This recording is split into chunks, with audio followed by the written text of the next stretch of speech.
with community. Mm.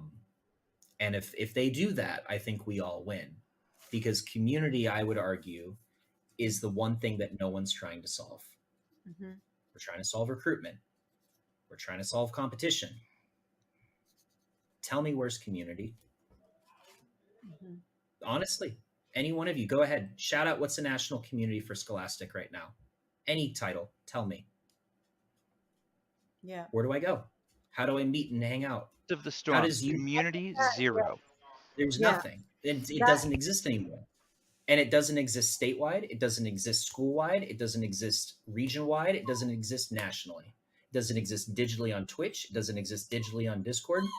It doesn't exist through any form of skill-based development. It doesn't exist on any form of, skill-based learning, or just pure socialization and fandom. Mm-hmm. Huge missed opportunity. You want to take their time and make it more efficient, in my opinion. Tell Riot Scholastic politely to stop what they're doing with competitive, and their integration with LCS should be, Twitch, symposiums and summits and conversations and learning and all sorts of wonderful things, and promoting camps and educational learning activities and RSSA sponsored curriculum. That will move the needle. I don't see any of that. So Chris, that was pretty much the last topic. You kind of wrapped it in a nice package called community.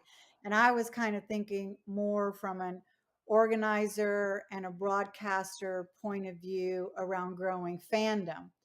And how do we get fandom around collegiate esports to look more like traditional sports across the board? And that helps us go out and sell sponsorships in the place, of which trickles down to all our member schools that we represent. But when we go to brands and we can't check that box of, 1 billion impressions and 1 million views, we still are challenged with selling those sponsorships. So my last and final is, do we have any secrets around how to grow fandom or grow community let's just start with on campus? I got the bed one real quick. Okay. Best way to grow community: food nights. It has nothing to do with playing the game. I'll give you a real life example. We used to do dollar burger night at the University of Cincinnati. We'd just go out to Bar Louie. We used to have dollar burgers every Wednesday. We'd post in at this time it was Facebook groups, tell people where to show up. 6 people, 12 people showed up the first week. By the third month, we had 40 plus people coming. And it was the biggest revenue night of the week for Bar Louie every week, purely because of us. But we had friendships, we had relationships, we had roommates, we had all sorts of great, wonderful things come from that. And that translated to our LANs, our club meetings, and everything from that. Mm-hmm. It was nothing beats food nights. Just like pro sports, we need to focus on tribalism. And the way that you create tribalism is you have to prioritize in-person experience, in my opinion.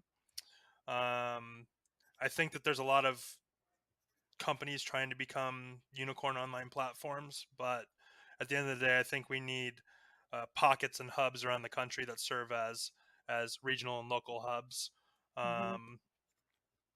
Once you get a group of people together that share their love for the team that is on their campus, they start to develop a bond around that. You can do that online, but it won't be nearly as effective. Professional esports is having this tribalism problem because it's the majority of it's online. It's resulted in fans following players more so than the teams. I mean, that's a pretty broad topic, though. Like, we're starting to see those trends in traditional sports as well start to occur. People will follow. Ladies and gentlemen, welcome back to the Esports University Twitch channel. My name is Trader, and with me in the casting booth today is Hia Happiness. Happiness, how are you feeling today? Feeling great. First time appearing on the USU Twitch channel. It's lovely to play. A great time. Excited for this wonderful Valorant match we've got coming up ahead of us. It's going to be a fun one tonight. It's SUNY Plattsburgh going up in this matchup. They're going to be going against the Fanshawe Esports Valorant Esports squad. So it's going to be interesting to see these two teams face off. Actually, ironically enough, it's one of these teams coming into the matchup 0-4. That's Plattsburgh, have yet to find their win. Meanwhile, Fanshawe, they haven't lost a game yet. So it's going to be interesting to see. We definitely have our expectations set one way versus another. So it'll be fun to see if we can see one team sort of defy expectations. Maybe Plattsburgh will come out with a win. Who knows? Hey, I'm all in for the upsets. Always down to see some upsets coming in these league matches here. Plattsburgh, they're looking for their very first win, and this best of 3 right here could just be the one. The first map I believe they were going to be going to is Ascent. What do you think about this map, Happy? Oh, it's always fun. I mean, Ascent is a really good match to watch, a really fun match, at least for me to watch. I always have a good time with it because it's always interesting to see with all the different avenues that people can go to. And I mean, that mid control is so essential to actually holding that. So I guarantee that we're going to be seeing chambers on both sides. At the very least, it's going to be a jet of some kind, a chamber of some kind on both teams, trying to play that mid, hold that for as long as you possibly can. A lot of tour de forces, so you'll be hearing, if you want to play, let's play a heck of a lot tonight on that first map. And then we'll be heading into Pearl, which, you know, it's not necessarily long angles or short angles. It's a very fun mix of both. A lot of, and I mean, I mentioned last time, there's a lot you can do. A lot you Haven, or rather Pearl, excuse me.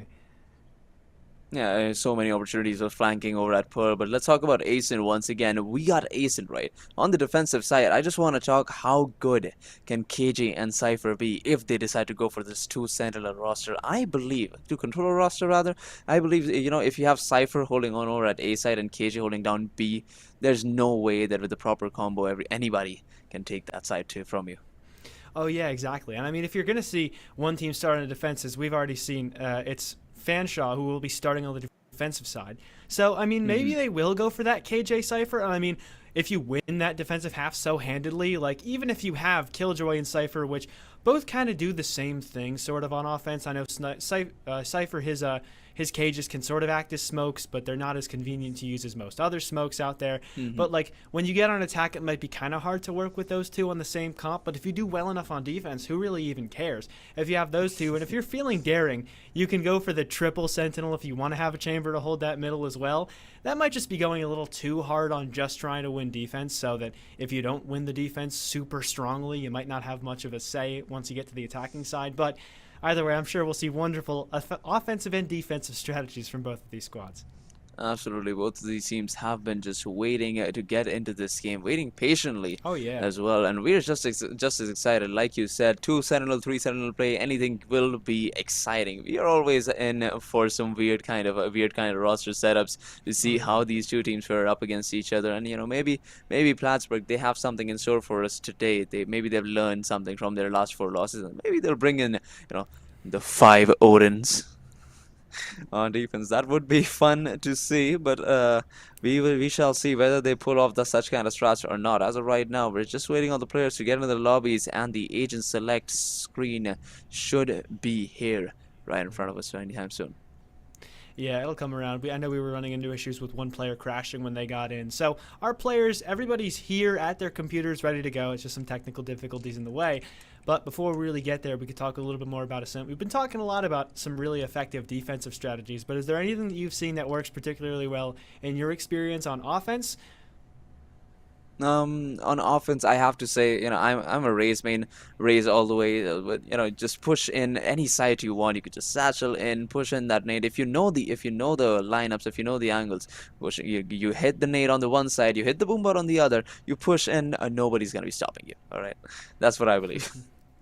Yeah, I think it's definitely a solid strategy. I've always been a bit more of a fan of pushing that A site instead of the B site. As hard as it is to retake that B site, it also enough to get in there in the first place. And a lot of the times having 2 players there, maybe one up on platform playing the doorway, somebody tucked into the corner, maybe playing highway, whatever they're doing, there's a lot of different positions you could play there as a defender, and they're all pretty effective to actually hold down that site, especially like you mentioned before, when paired with Killjoy utility and some Cypher utility as well, maybe. Whatever they have set up there. Meanwhile, A, it's a lot more open, it's a lot more free space, and I think it's much easier to actually get an entry in, because it's not that there's less angles that defenders could be playing, but it's much free reign. And if you all burst in there with some attacking utility, like some smokes and flashes and all that, it could make it really interesting, and it provides that sort of opportunity to make some huge plays. So maybe I'm only a fan of A site more than B site because I like watching people go for insane 2, 3, 4Ks, maybe even an ace, and A has a lot of opportunities for some really sick plays. Maybe that is why. I don't know. Maybe I'm just a biased caster towards that site in particular. But, you know, who really knows? I just know that I'm here hoping for some entertaining Valorant, and I can almost guarantee that's exactly what we're going to be getting. We were all players before, right? It doesn't matter. I mean, we all started with playing the game. And we had a lot of fun. There were some rageful moments. I'm sure some of our keyboard mouse did sacrifice themselves for those rage-inducing moments, or some kind words to our very lovely teammates. But that is the name of the game. That is Valorant. Hopefully, we'll see some great sportsmanship from both of these teams tonight, as we're just about ready to head into this game. Like you said, facing some technical issues, always a bit of an issue when you're not doing this on LAN. Yeah. Even if it is on LAN, sometimes I know that things get in the way. That's always just how it is, I mean, obviously I don't have any LAN experience quite yet, but it's still always so fun to watch stuff on LAN like that. And I mean, we recently saw the VCT LAN. I don't know how recent it was anymore, but I know that they haven't really done any VCT stuff yet, and there won't be anything more for at least a little while, because I know it's taken a while for that new circuit to sort of get underway, and all the teams are just making their rosters right now. We're not quite at that level. We're just at the collegiate level, but definitely still gonna watch some awesome Valorant plays here. But I mean, yeah, like you said, we've already talked a lot about Ascent. I mean, do you think anything is what do we think about Pearl in particular as a map as well? Because I think we've mentioned a lot of the stuff that we're going to talk about like regarding Ascent as a map. Attack, defense, we've both given our thoughts, our opinions, what we think is good composition ideas and things of that nature. Anything stand out on Pearl with, even though it's a little bit newer? So from what I've seen, Fade is an obvious pick for both of these teams when it comes to Pearl, just because how easily those reveals come through. Because like you said, definitely there are a lot of long angles, but with Fade, the kind of lineups that we can put on the table, definitely space for making those Fade reveals work.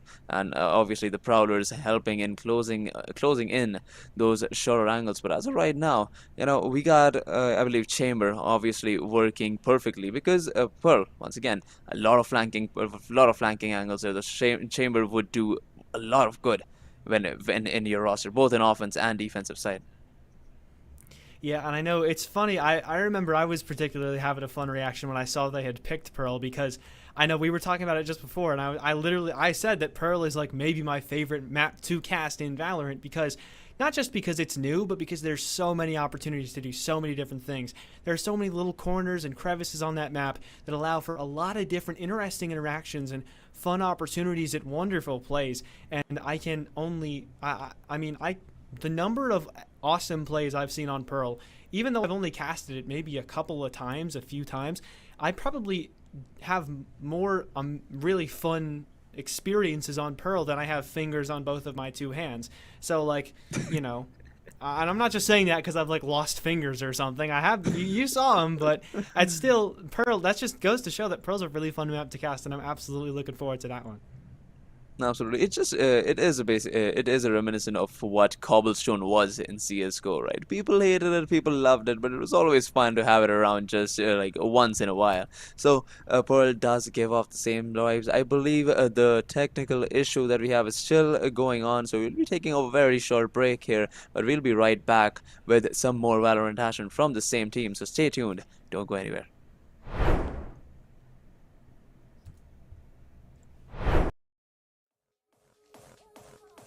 Hey guys, KTAD here, and just like that, another season of ECAC Esports regular season play has come to a close. Over the last 8 weeks, we saw a crazy amount of hype competition from some of the best collegiate esports has to offer, and as usual, you guys have me one last time to break it all down and to show you guys what we thought were some of the top plays this week. And honestly, guys, I don't have much more to say. just check it out because I think we've got some really incredible clips here. Let's take a look.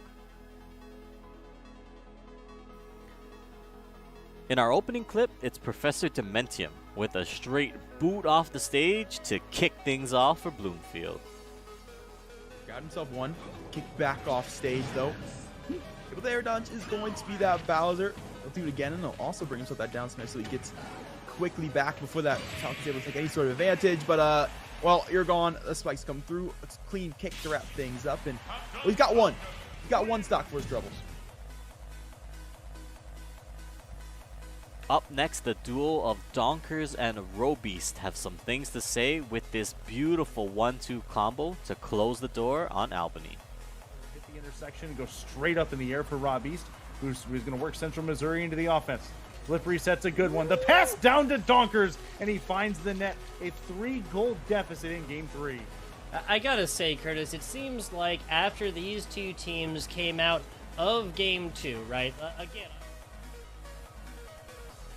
In our next play, who needs to be able to see your enemy when you can just take a educated guess? Great, 1-for-1 over towards Catwalk. There's still more where that came from. Myranium is next up, and he will take a couple too many fights. Solsta as well is going to be able to take a couple of fights, winning them both.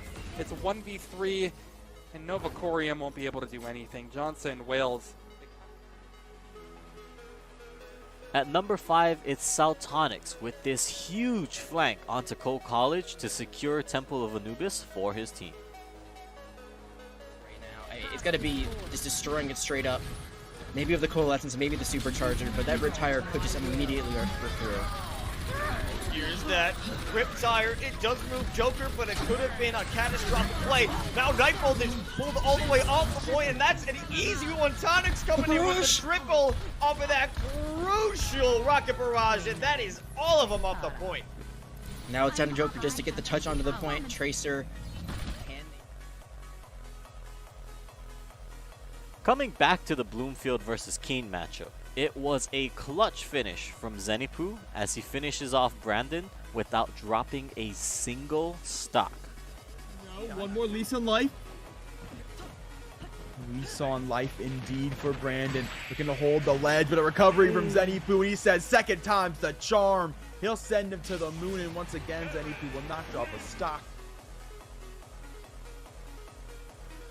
Blast packing our way into the number 2 spot though. It's a 4K from Butter to cement the lead for Providence College. Back roads around the high ground to try and avoid that as much as possible.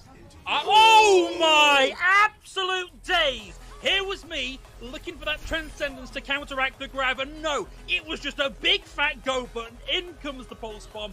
Down goes SUNY Poly Wildcats. Phil, I can't remember the last time I've seen... Blast packing our way into the number 2 spot though. It's a 4K from Butter to cement the lead for Providence College. Not much more. That tap can go a long way in the latter half, right? Now Retna bringing out that Stimmy, trying to get the opportunity to move the team in forward.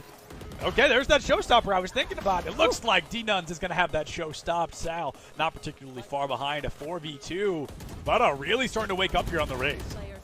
Yeah, wow, so impressive. And 4K there, just going straight through the entire team like a bulldozer. Will not stop until all are taken down. And in our top play from the last week of regular season play, it is a nail-biter last-second goal that will keep you guessing until the very end. Own open, a little bit of high pass, you angle it in, but it's just off the top of the goalpost. Off the top of the goalpost, coming in deep. Matrix able to find something here. The demolition comes through. 7 seconds left for a true game win, but in overtime, feeling incredibly likely. But tied out of a wide open goal. No! No! Orbital, the waffle iron has been flipped, and Farmingdale finds themselves up 4-3. 2 seconds left on the clock. The only hope for Louisville to win this out is with a kickoff goal. They cannot make a single mistake, or they will. And with that, I mean, what more do you guys want me to say? It was a crazy week to wrap things up, but it's really just been a crazy season overall with the addition of Division A and what I personally think is some of the most competitive action here in collegiate esports. I mean, what a season, and there's only much more to come. With the playoffs starting on April 4th, you guys can expect to see a lot more action that will continue all throughout the month, and that will wrap up on the week of April 25th. Now, if you guys want to stay up to date on all of that, make sure you follow us on Twitter at ECAC_esports, or follow us on Twitch at twitch.tv/ECAC_esports. Mondays and Tuesdays, matches will be lighting off at 8 p.m. Eastern. On Wednesdays, it is going to be the doubleheader of Rocket League and Overwatch at 7 p.m. Eastern. So make sure you guys are tuned in. And as for me and the rest of the crew behind the scenes that works on not only just the production, but these highlight videos for you guys, we just want to say thank you for joining us for what has been another incredible season. And we look forward to so much more that we're going to bring you guys in the next school year, in the fall and the spring and beyond. We've got a lot of great things coming, so stick around, don't go anywhere. Come back right here to this channel, to this Twitter, to this Twitch, to this YouTube, wherever it is you see this. Stay tuned, because even more is on the way. Thank you guys once again. I've been KTAD. It's been a wonderful season, and we'll see you next time.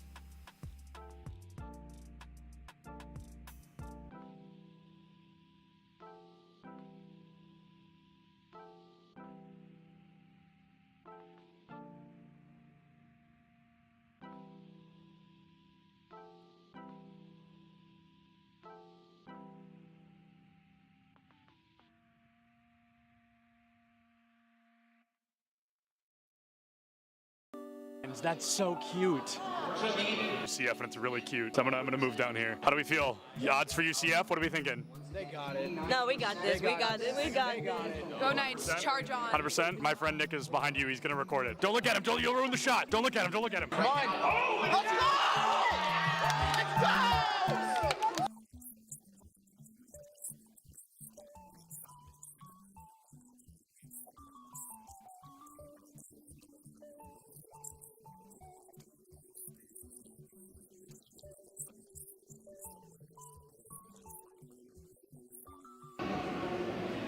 My smile's probably really creepy. I was just being weird. Oh, I love being in the shadows, though. Big shout out to the shadows. We could interview Dilly just because I think he's handsome. You weren't supposed to hear it. Here's the thing about the event. I'm the greatest that's ever lived. Literally true. I know him. I think everyone knows that. I think everyone's aware of that. Hey, do you have a VIP access badge on? I actually have an all access. Oh, an all access. I thought it said VIP access. And that's only available for the best. That's true. He's right. That's a main stage TO right there. If this goes live, I'm suing everybody. It's all right. A video of me, the first clip is me saying, don't put that in. And then it was the first, cut the cameras. Oh, you're recording already? Great. So this is this is Bay State versus UCF. I believe something that we saw yesterday on day one of the tournament, but instead we're going to have that run back here. I think they're fighting for a spot in Grand Finals. Anarchy, one of the best Greninja players in the United States, currently struggling against a Terry. Terry notorious for that DLC privilege, being a very strong character with some very strong abilities. Greninja, not so much, considered one of the weaker characters in the game. A Falco player, one of the best in the United States, and he just got spiked by a Terry. Same Terry that took out Anarchy literally minutes ago. UCF still up by 2 stocks. This guy is looking to rip this team apart single-handedly. That is, I mean, nuts, to say the very least. Absolutely absurd. That was a disgusting spike. I cannot believe that happened. Will you hold the microphone so I can sign this? Sorry. For context, he's got a fan. He's actually signing something. He's so excited. What was it like to not hear my voice for 2 minutes? For 30 seconds, maybe. What was it like? Probably bliss. I was signing a mouse pad, which is really cool. I've never done that before. Nobody's ever asked me for a signature, so I'm going to start blushing, but I'm really excited about that. And then he wants a picture. Can you take a picture of us? I said, is it bad? She went, no. I'm going to go ahead and take that as a yes.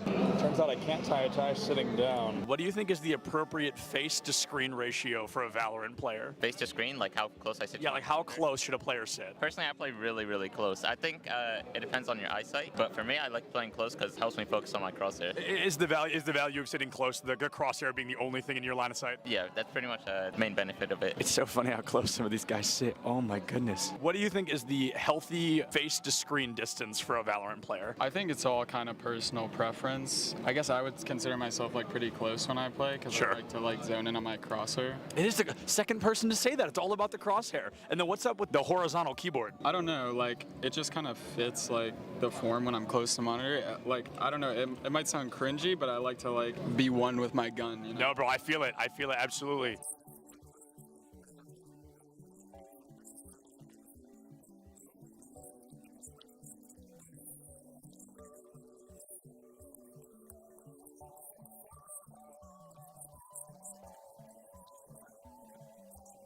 What is going on, everybody? I am here with some UCF fans. How are we feeling about UCF?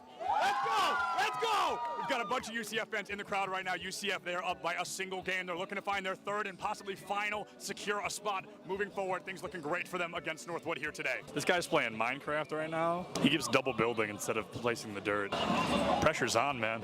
Everybody's watching. Just kidding. Just me. Cameraman's not over here. Just kidding. He's behind you. There's actually always cameras on you if I'm around. Do you double build all of those? No excuses, bro. I can't play Minecraft. Your college esports Minecraft team absolutely rolled. L after L here. Let's hope UCF has a little better luck on stage, huh? What is going on, everybody? I am Septilins. I have the honor of welcoming you to the Collegiate Esport Commissioners Cup here in Atlanta, Georgia. All right, that was good. That was good. Good content, good content.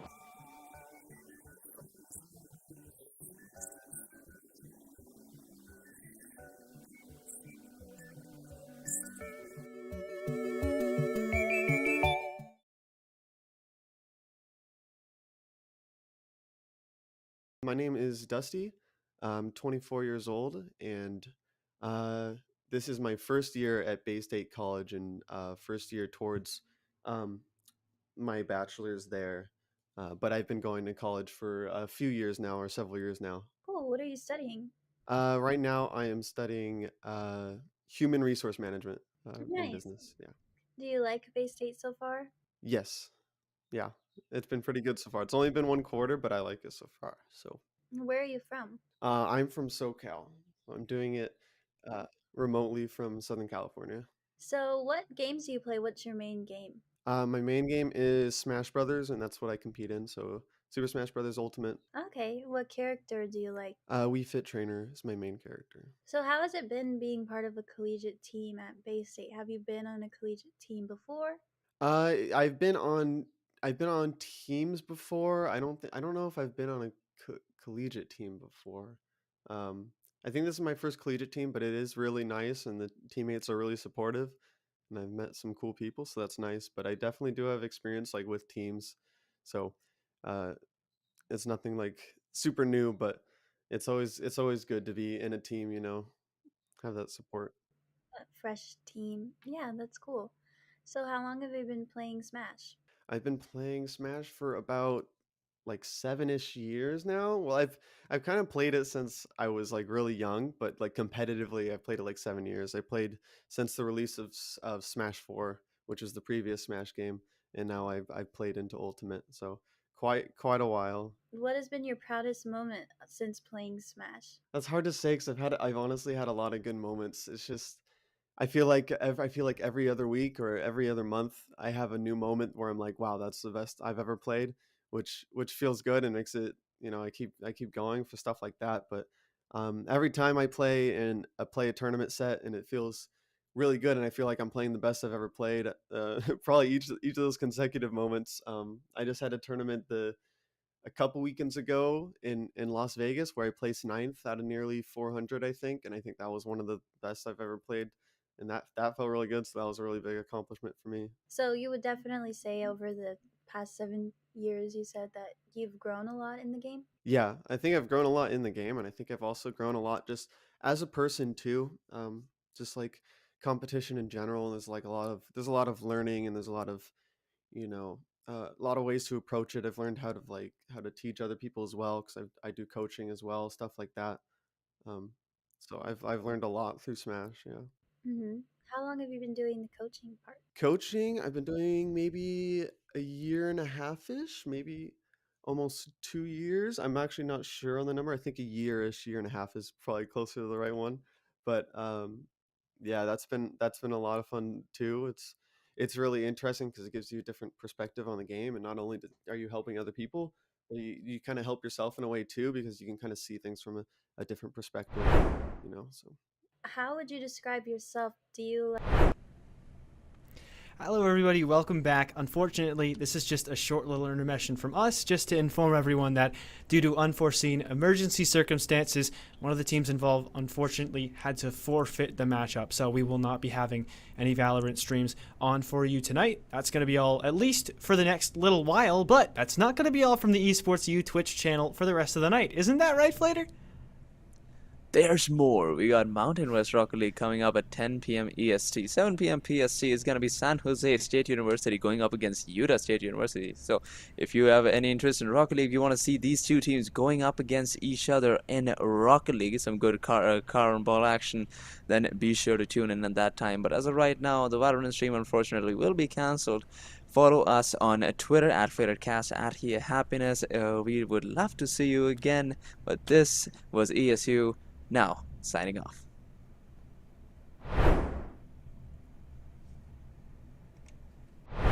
We don't have these preconceived notions, and we're willing to listen to our membership and read the room, read college athletics and how it's connected and how it's not, and take what we have expertise in championships, but also throw out some of the other stuff. I remember when we first started, there were some conferences were applying their amateurism rules to all of their esports competitors, and I think we knew enough to know that no, that's not going to work in an esports culture. It's got to be very different. And by the way, the NCAA was going in a different direction. You could see the train had already left the station on that, and so it's an incredibly dynamic area and ever changing, and will continue to change. And just as we didn't know when we started what it's going to be looking like, I think similarly, we still don't know what it's going to be in another 5 years.